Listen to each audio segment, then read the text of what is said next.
వైకుంఠ ఏకాదశి ఈ ధనుర్మాసంలో ఉన్నటువంటి ఒక గొప్ప పండుగ కదా. సంవత్సరంలో ఒకరోజు వచ్చేది ఆ వైకుంఠనాథుని యొక్క అద్భుతమైనటువంటి రోజు.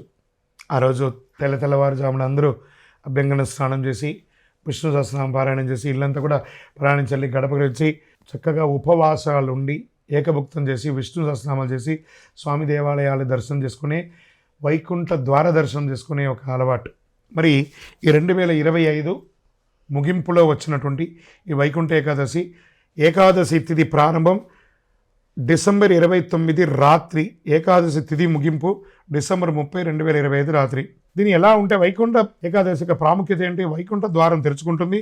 ఈ ద్వారం ద్వారా దర్శనం చేస్తే పాప ప్రక్షయం, ఆయురారోగ్యం, కుటుంబ శాంతి, మోక్ష సాధనకు మార్గం అని చెప్పచ్చు. ప్రతి వైష్ణవ దేవాలయంలో ఉత్తర ద్వార దర్శనం ఉంటుంది.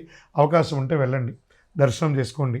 మొలహోర అని చెప్పి ఆ మిరియాలతో చేసినటువంటి ఒక కట్ట పొంగల్ లాంటి ఒక ప్రసాదం ఇస్తారు. అది ఎందుకు ఏకాదశి రోజు తింటే లోపల ఉన్నటువంటి నాభి నుంచి శరీరంలో ఉన్నటువంటి అన్ని నరాల్లో ఉన్నటువంటి బ్లాక్స్ అంతా కూడా క్లియర్ అవుతుందంటారు. ఆ మొలహోర అంటారు దాన్ని. ఆ ప్రసాదం తీసుకోండి. శ్రీ మహావిష్ణువు, రంగనాథ స్వామి, వైకుంఠేశ్వర స్వామి దేవాలయాల్లో వైకుంఠ ద్వార దర్శనం అత్యంత వైభవంగా భారతదేశంలో జరుగుతూ ఉంటుంది. దీని పూజా విధానంగా ఎలా చేసుకోవచ్చు అంటే బ్రాహ్మీ ముహూర్తంలో స్నానం, విష్ణు పూజ, తులసి దళాలు, పసుపు పుష్పాల పెట్టడం, నైవేద్యం పండ్లు పాయసం ఇవ్వడము, విష్ణు సహస్రనామం పారాయణ చేయడం, నారాయణ స్తోత్రం, వీలుంటే భగవద్గీత 700 శ్లోకాలు పారాయణ. ఇంతకంటే గొప్పగా ఉంటుంది. ఉపవాసం, సంపూర్ణ ఉపవాసం అంటే 1 లీటర్ బాదం పాలు తాగడం, రకరకాల పండ్లు తినడం కాదు, ఉపవసించడం. భగవన్నామస్మరణతో భగవంతుడితో ఉపవసించడం అంటే సెల్ఫ్ హీలింగ్ అనమాట. సంవత్సరంలో ఒకరోజు, ఇది ప్రతి నెల ఉండే ఏకాదశి కూడా చాలామంది చేస్తూ ఉంటారు. ఒకరోజు కడుపు ఎండింది అనుకోండి, లోపల ఉన్నటువంటి వ్యాధులు అన్నీ కూడా క్లియర్ అయిపోతుందట. అంత అద్భుతం అనమాట. ఈ ఉపవాసం ఉండడంతో పాటు జాగరణ, విష్ణునామంతో నామస్మరణతో దీంట్లో ఏమున్నాయి? కలవు వెంకటనాథాయ. తిరుమల తిరుపతి దేవస్థానంలో కూడా 10 రోజుల పండుగగా ఈ యొక్క వైకుంఠ ఏకాదశి ద్వార దర్శనాన్ని చాలా అద్భుతంగా ఏర్పాటు చేశారు. మన పరిసర ప్రాంతాల్లో ఉన్న దేవాలయాల్లో కూడా వెళ్ళండి. మళ్ళీ దాంతో ఏం చేయాలి?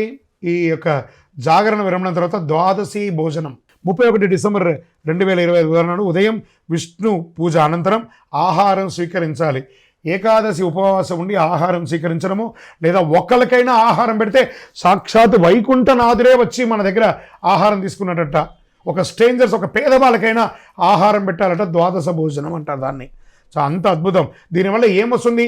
సంతాన ప్రాప్తి పెరుగుతుంది, ఆర్థిక ఇబ్బందులు తొలగుతాయి, ఆధ్యాత్మికమైనటువంటి వెలుగు జంతలు పెరుగుతుంది. వైకుంఠనాథుడికి ఏ అద్భుతమైనటువంటిది ఏం చేయాలి? ఆ వెంకటేశ్వర స్వామికి ఏం కావాలి? శ్రీనివాస గోవింద, శ్రీ వెంకటేశ గోవింద, వైకుంఠనాథ గోవింద అని ఆ గోవింద గోవింద గోవింద గోవింద నామాన్ని చెయ్యండి చాలు. ఏం చెప్పారు ఆ హనుమంతుల వారు? ఎత్ర ఎత్ర రఘునాథ కీర్తనం తత్ర తత్ర ముఖమస్తకాంజలిం బాష్పవారి పరిపూర్ణలోచనం మారుతిని నమతరాంజ. అయ్యా ఆంజనేయ, నువ్వు ఎక్కడ ఉంటావురా అంటే ఆ నారాయణ నామస్మరణ ఎక్కడ జరుగుతుందో అక్కడ కన్నీటి పర్యంతం నేను నమస్కరిస్తూ ఆ నామస్మరణ చేసిన వాళ్ళకి సేవకులుగా ఉంటానన్నారట. ఈ వైకుంఠ ఏకాదశి రోజు ఒక్కసారి మీరు నామస్మరణ చేస్తే 1,00,000 సారి నామం చేసినంత ఫలితం. కలవు వెంకటనాథాయ. అలా వైకుంఠనాథుని ప్రార్థన చేయండి, అన్ని రకాల అనుగ్రహం పొందండి. విజయోస్తు.